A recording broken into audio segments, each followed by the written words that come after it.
Hi, this is Silkysaurus, and I'm about to start playing World End Economica. World End Economica. There we go, Economica. This game is a visual novel made or helped created by the same author, I think, of Spice and Wolf. So I'm expecting like this game to have sort of like in-depth look of the economy and maybe like stock market and stuff like that. It's an interesting game, but it's going to be a slow-paced game. Visual novels are not like, Call of Duty 3 where they just go around shooting people and like with different shiny guns and tanks and running around willy-nilly. Nah, this is not that kind of game. In this game, it's going to be mostly narration and specific choices that you make.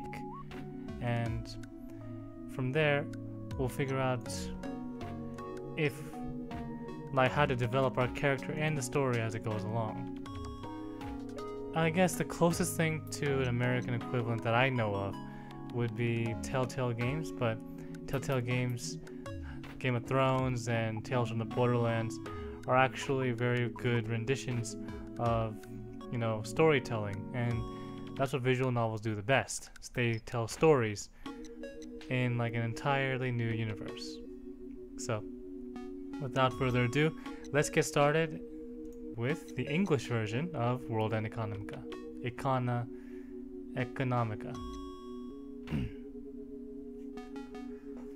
In the past, people really believed that there was a doorway to an alternate world on the dark side of the moon.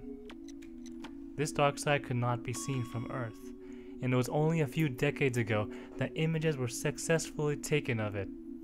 Actually, not in now. I think we just took images of it like recently, but okay. As Earth had been visited, mapped, and divested of all its mysteries and secrets, it has been made painfully clear that there were no rabbits on the moon, no traces of aliens, and certainly no pieces of portals to alternate worlds. This was perhaps why the journey to the dark side of the moon through the vastness of space was so fascinating for me when my parents took me there as a kid. Mankind had never set foot upon any of the glittering stars that were arrayed before me. When I realized that, I felt the desire to leave my footprints where no one has ever gone before. It wasn't until after I learned more about the world that it dawned on me what a foolhardy dream that was. Regardless, it was something that shook me so much that I nearly wet my pants.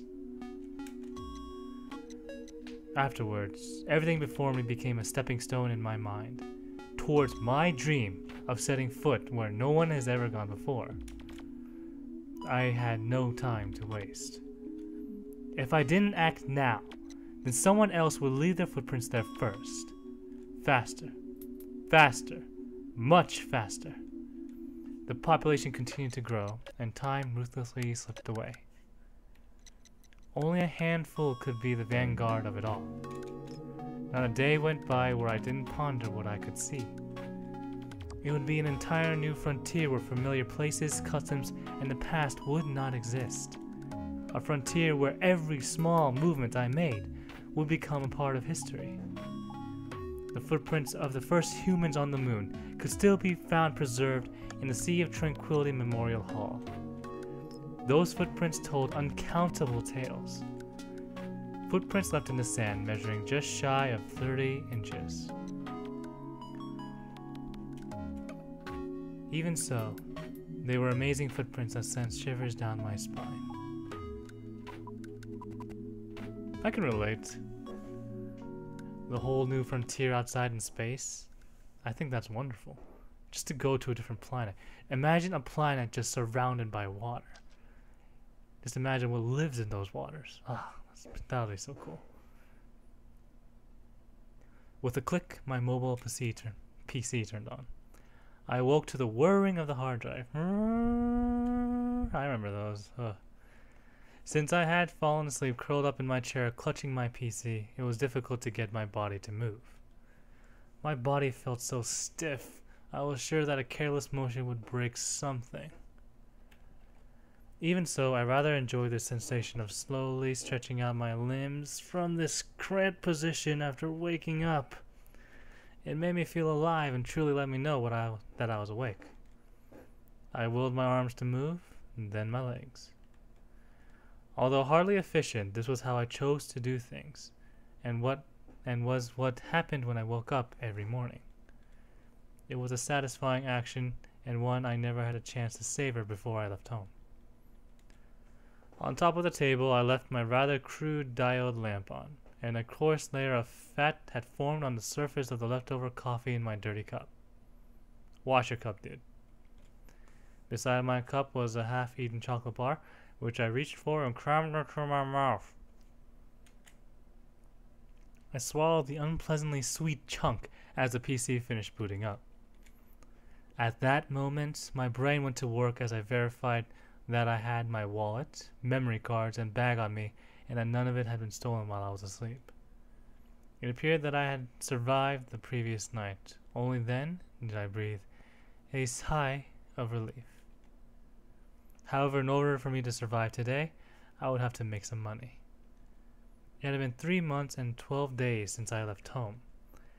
Telling myself that I wasn't some well-to-do kid pretending to be a ruffian, I flipped open the organic display.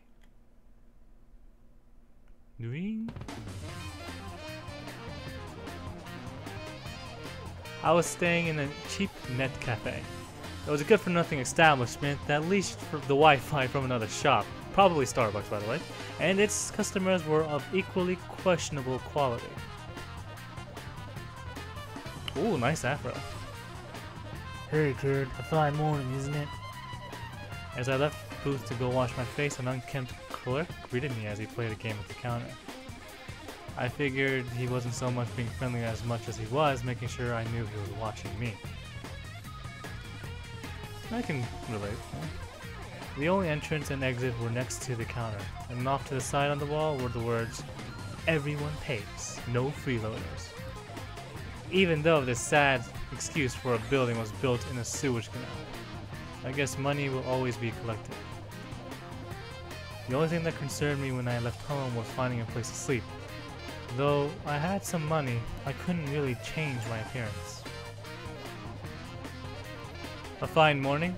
I'm not fond of your sarcasm, Earth Dog. The clerk's face twisted into a smile at my retort. Uh-huh. It's unfortunate to not know what a real morning looks like, since the weather here is just a computer program. He said that lightly as he turned his gaze to his game. He seemed to be from Earth, though I wondered if he came to the moon as unskilled labor, got fired, and ended up here as an outcast of some sort. Why don't you head on... Oh, whoops. Why don't you head on back to Earth then? At my words, he turned briefly to glance at me, and laughed sarcastically. Things are a bit better here than down there anyhow. That's how he responded. Moon scum. Without responding, I went to the washroom. My name's Yoshiharu Kawara. Hi guys, I'm sorry about interrupting the video if you're really into it. I left it off at that point because in about 10 seconds later in this video, my microphone all of a sudden gets really soft. You can't really hear my voice, and because of that, the music starts to overlap it. So instead of releasing a broken product onto the internet, I decided to just, hold off on it now and reshoot the entire thing from this point where he introduces himself as the main character. That way, that way you guys don't have to struggle to listen or have to just read it on your own if you don't want to do that. I mean, you guys can probably treat this as a, what's it called again? One of those audiobooks. That's the one. Anyway. I've been looking forward to talking with you guys too, if you guys are out there listening. One of my favorite subjects is sci-fi, or just science in general.